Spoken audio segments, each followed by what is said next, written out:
for today's video, andito tayo sa library. Pupunta tayo ng library. Pupunta tayo doon, hindi para magbasa. Iniutos sa akin yung amo ko na sterilize ko daw yung mga libro. O diba, akala nyo kung ano lang yung ini-sterilize. Pero dito, pati libro ay ini-sterilize. Ngayon ko lang din nga nalaman na may ganun pala. Huwag nyo nang pansinin yung aking hair kasi ganyan talaga yan. Hindi na mababago yan. Sadyang ganyan yan. Kaya huwag nyo nang pansinin. So ngayon, sabi ko sa amo ko, paano ba gamitin yun? Kasi first time ko nga, diba? Ngayon ko lang nalaman na ini-sterilize pala ang libro.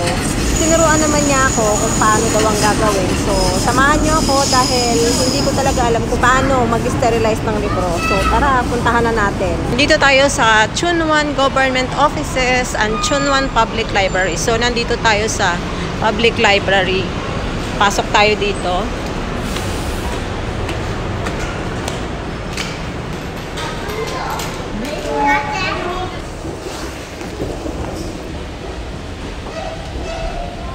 Sabi ng amo ko, andito lang daw yun sa may labas. Kasi every time daw na manghihiram ng libro, bago mo isauli sa loob, kailangan daw i-sterilize muna lahat.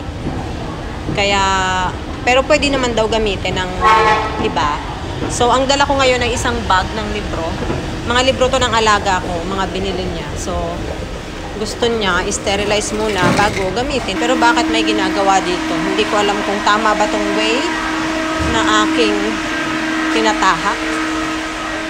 Mukhang tama naman.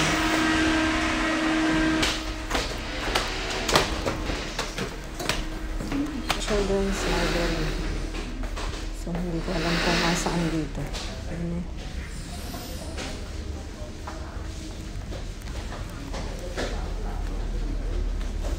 Dito na ulit ako sa bus station. Hindi ko na napakita sa inyo kung paano yung pag-sterilize kasi isa lang yung machine, tapos ang haba ng pila, marami nakapila. Ang dami ng librong i-sterilize ko.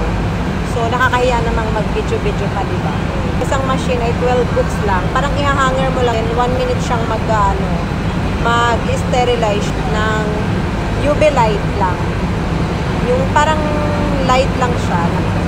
Ganun lang, napakabilis lang. Mga 2 minutes lang ang in-stay ko doon. Mas mahaba pa yung oras na ginugol ko para hanapin yung machine na yun kasi under renovation sila. So, yung machine ay dati daw nasa labas yun, pero ngayon nasa loob na kasi kaya nahirapan akong hanapin. Kaya, diba, panibagong experience na naman. Buti na nga lang talaga may instruction doon kung paano gamitin yung machine. So, yun lang. Share ko lang sa inyo yung aking panibagong experience. Panibago kong nalaman na hindi lang pala mga bagay-bagay yung ini-sterilize, kundi pati libro din.